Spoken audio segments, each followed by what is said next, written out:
Hello, welcome to job updates. Kudumbashree recruitment 2025 അടിസ്ഥാന യോഗ്യത ഡിഗ്രിയാണ്. Age limit between 18 to 50, last date 4/3/2025. 50 വയസ്സ് വരെ ഉള്ളവർക്ക് അപ്ലൈ ചെയ്യാവുന്നതാണ്.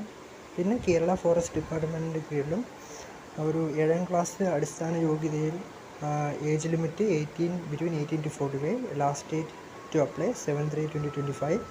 മാർച്ച് 7 വരെ അപ്ലൈ ചെയ്യാനുള്ള അവസരമുണ്ട്. അടിസ്ഥാന യോഗ്യത വെറും 7ാം ക്ലാസ് മാത്രമുള്ളവർക്കും അപ്ലൈ ചെയ്യാവുന്നതാണ്. പിന്നെ ബാങ്ക് ഓഫ് ബറോഡയിൽ ബിരുദക്കാർക്ക് ഒരു മികച്ച ഒരു അവസരമുണ്ട്. ഇതിൻ്റെ ഏജ് ലിമിറ്റ് എന്ന് പറയുന്നത് ബിറ്റ്വീൻ 18 to 28 ആണ്. Upper age limit 28, last date ഈ വരുന്ന മാർച്ച് 11 അതായത് ഇനി 16 ദിവസം കൂടെ അപ്ലൈ ചെയ്യാനുള്ള സമയമുണ്ട്. ലുലു മാളിലും നിരവധി വേക്കൻസീസ് വന്നിട്ടുണ്ട്. ഇതിൻ്റെ സ്റ്റാർട്ടിംഗ് ക്വാളിഫിക്കേഷൻ എന്ന് പറയുന്നത് SSLC ടു വേരിയസ് ആണ്.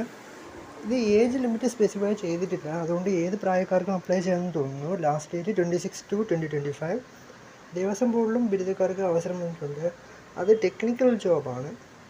അപ്പോൾ നമ്മൾ BTech ഒരു ബാച്ചിലർ ഓഫ് ഡിഗ്രി അല്ലെങ്കിൽ മാസ്റ്റർ ഓഫ് ഡിഗ്രി വേണ്ടതാണ്. Age limit between 18 to 36, last date tomorrow. Kerala post സ്റ്റഡീസിൻ്റെ കീഴിലും നിരവധി അപേക്ഷകളിലേക്ക് ക്ഷണിച്ചിട്ടുണ്ട്. വേണ്ട അടിസ്ഥാന യോഗ്യത SSLC ആണ്. ഏജ് ലിമിറ്റ് ബിറ്റ്വീൻ 18 to 36 ആണ്. ലാസ്റ്റ് ഡേറ്റ് ഈ വരുന്ന മാർച്ച് 3 അതായത് ഇനി കൃത്യം ഒരാഴ്ച കൂടി അപ്ലൈ ചെയ്യാനുള്ള സമയമുണ്ട്. അതുകൊണ്ട് ഈ അവസരങ്ങൾ മിസ്സാക്കാതെ യൂസ് ചെയ്യുക. Best of luck.